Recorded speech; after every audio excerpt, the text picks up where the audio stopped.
Hello बच्चों, let's see this question and here this question से fill in the blanks. यानी कि आपको यहाँ पर जो स्टेटमेंट दे रखी है इसमें एक स्पेस ब्लैंक है जो कि आपको फिल करना रहेगा। तो पढ़ते हैं पहले हमारी स्टेटमेंट को।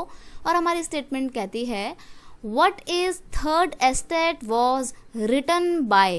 यानी कि यहाँ पे सिंपल सी बात है, आपसे पूछा जा रहा है कि जो थर्ड एस्टेट नाम की बुक है, व्हाट इज थर्ड एस्टेट नाम की जो बुक है इसको किसने लिखा है। तो यहाँ पे आपका एक बिल्कुल सिंपल सा आंसर है अबेसियस। इस अबेसियस नाम के पर्सन ने इस बुक को लिखा है व्हाट इज थर्ड एस्टेट। और ये अबेसियस कौन थे? सबसे पहली बात, अबेसियस वॉज ओरिजिनली आ प्रीस्ट। वो एक पंडित थे, प्रीस्ट हुआ करते थे फ्रांस के। और अगर प्रीस्ट है तो इसका मतलब सिंपल सी बात है वो फर्स्ट एस्टेट से संबंध रखते थे फ्रेंच सोसाइटी में। और ये जो अबेसियस थे इन्होंने क्या किया था, national assembly was led by अबेसियस एंड मिराबियो। दो बंदे थे, दो लोग थे, एक था अबेसियस और एक थे मिराबियो। इन दोनों ने मिलकर नेशनल असेंबली को लीड करने का काम किया था। तो जो अबेसियस थे वो भी एक लीडर थे नेशनल असेंबली के। और नेशनल असेंबली किन के लोगों के द्वारा बनी थी?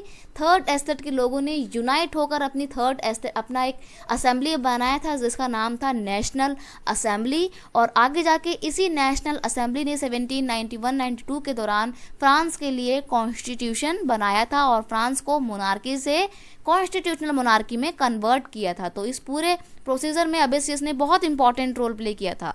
और ये जो अबेसियस थे ना, इन्होंने फ्रांस के थर्ड एस्टेट के लोगों को इंस्पायर किया, उनको जगाया कि कैसे आपको रेवोल्यूशन करनी चाहिए, क्यों आप सिर्फ सारा का सारा टैक्स आप ही लोग देते हैं, क्यों हर तरीके का डिस्क्रिमिनेशन आप ही लोग झेलते हैं, क्यों कुछ लोगों को बाय बर्थ स्पेशल राइट मिलते हैं। तो इन्होंने लोगों के बीच में अवेयरनेस क्रिएट की कि आपको रेवोल्यूशन करनी चाहिए। तो लोगों को रेवोल्यूशन के लिए जगाने का काम किया था। ये एक तरीके की फिलोसफर आप इनको कह सकते हो। इन्होंने लिखी थी व्हाट इज थर्ड एस्टेट। सही आंसर है अबेसियस। I hope you understand it well. Best of luck.